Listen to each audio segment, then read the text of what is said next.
भरत भूषण तिवारी, ये वो नाम है जो आज पूरे देश में गूंज रहा है। भरत भूषण तिवारी का इनकाउंटर हुआ था, मगर यही इनकाउंटर अब सवालों के घेरे में आ गया है। आनन फानन में मुख्यमंत्री सम्राट चौधरी ने इसके जांच के आदेश दिए हैं। अब रिटायर्ड जस्टिस जो है अब इस पूरे मामले की जांच करेंगे। सवाल वही है कि आखिर भरत भूषण तिवारी के इनकाउंटर के मामले में इतने सवाल क्यों मानवाधिकार आयोग को इन्वॉल्व किया जा रहा है? पुलिस अपनी थ्योरी देने में नाकाम क्यों हो रही है?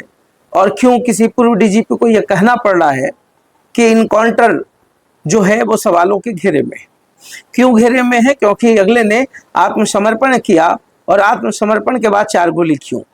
पुलिस का कहना है कि भाई हमने आत्मसमर्पण करने के लिए उसको समय दिया, उसने रिटेलिएट करना चाहा, फेंके हुए पिस्टल को उठा करके फिर से गोली चलाई, इसलिए मैंने गोली मार दी। और वो भी गोली जो है पैर के नीचे मारा। मगर 4 गोली पैर में गोली लगने के बाद किसी की मौत जल्दी नहीं होती है। हालांकि जिंदगी मौत तो ऊपर वाले के हाथ में है, लोग कैसे भी हो सकता है, सवाल वो नहीं है। सवाल ये है कि आखिर कौन था भरत भूषण तिवारी?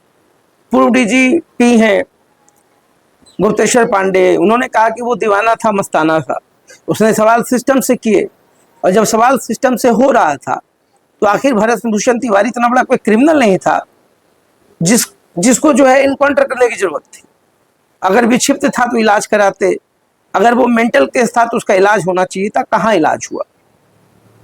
और फेसबुक लाइव से हर सेकंड एक एक बात जो है भरत भूषण तिवारी लोगों के बीच में रख रहा था। वो बार बार कहता था कि आखिर नेता लोग झूठा आश्वासन क्यों देते हैं। वो बार बार अपनी खींच को, अपने तमाम चीजों को रखता था। और मैंने पहले भी कहा कि सवाल करना कोई बुरी बात नहीं है, विरोध होना चाहिए, अगर गलत है तो विरोध कीजिए, मगर सिस्टम में रहकर। भरत भूषण तिवारी से बस इतना ही गलती हुआ कि उसने हाथ में हथियार उठाए।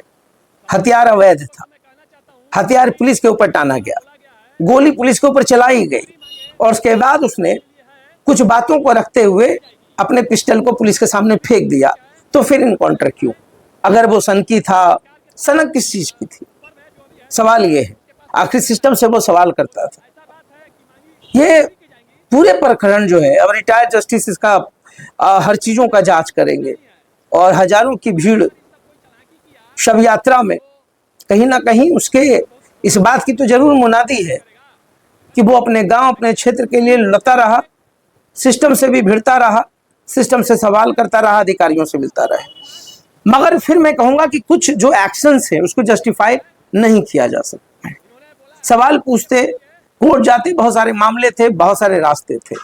हथियार उसने भी उठाया जो कि गलत था, मगर फिर सवाल जो हथियार के रूप में आज बिहार पुलिस को घेर रही है या खदेड़ रही है, वो सवाल यही है कि आत्मसमर्पण के बाद गोलियां क्यों चलाई गई? थानाध्यक्ष अपना लॉजिक है, निवर्तमान थानाध्यक्ष सस्पेंड कर दिए गए। उन्होंने भी कहा कि उसके पीछे जो है बहुत सारे केसेस थे। मगर ये सवाल है कि आज उनके पिताजी के ऊपर केस है, भाई के ऊपर केस है। चलो, जिन लोगों ने उपद्रव किया उन लोगों के ऊपर पुलिस ने एफआईआर किया, बवाल हुआ था, केस तो होंगे, मगर उनके स्वजन के ऊपर केस क्यों? क्या ये दबाव डालने की एक रणनीति है बिहार पुलिस की? यह एक सबसे बड़ा सवाल है कि जिस थानाध्यक्ष के ऊपर ये आरोप लग रहे हैं कि उसने गोली चलाई, उसने इनकाउंटर किया, फर्जी इनकाउंटर किया, आखिर किसके कहने पर किया? एक डिपार्टमेंट के लिए जो सबसे बड़ी बात होती है, उस बात के ऊपर थानाध्यक्ष और तमाम लोगों को आज घेरने की कोशिश की गई है। अब तो जांच होगा, रिटायर्ड जज क्या स्टेटमेंट देते हैं, मगर पूरा आज जो सेंटिमेंट है, जो इमोशंस है, अब ये इमोशंस भी पॉलिटिकल हो चुका है। कुछ लोग पक्ष में हैं, कुछ लोग विपक्ष में हैं, कुछ पार्टी के ही लोग हैं जो अपने ही सरकार से सवाल कर रहे हैं। सवाल करना कभी भी गलत नहीं हुआ, हम लोग भी सवाल करते हैं, मगर सवाल का अर्थ वो रास्ता कतई नहीं हो सकता है जो आपको अपराधी घोषित करने में कारगर हो जाए। हमने सवाल किए थे, सवाल होना चाहिए। भरत भूषण तिवारी जो खुद एक पुलिस की फैमिली से है, घर वाले भी परेशान थे, मगर उनका अब जो कहना है कि भाई जब मेरे बेटे ने आत्मसमर्पण किया तो फिर गोली क्यों चली? गोली क्यों मारी गई? ये सवाल है, इसका जवाब तो बिहार पुलिस को देना होगा। ये सवाल का जवाब एसपी को देना होगा। ये सवाल का जवाब डीएसपी को देना होगा। एसटीएफ और तमाम लोगों की वो टीम जो है उनको जवाब देना होगा कि आखिर सर्कमस्टांसेस ऐसा क्या बन गया कि भरत भूषण तिवारी को इस तरीके से 4 गोलियां मारनी पड़ी। ये हाफ इनकाउंटर तो समझ में आता है। ये सवाल है लोगों के, मेरे कोई सवाल नहीं, सवाल जनता के हैं और उन्हीं सवालों को हम आपके सामने रख रहे हैं। आखिर पूर्व डीजीपी को क्यों कहना पड़ा, अभयानंद हो या खुद गुप्तेश्वर पांडे हो? अब ये लोग आगे आकर कह रहे हैं और इस पूरे इनकाउंटर में भी एक अजीब सा पॉलिटिकल स्टंट चल रहा है पक्ष और विपक्ष का। सोशल मीडिया पर भी सारे सेंटिमेंट्स बटे हुए हैं।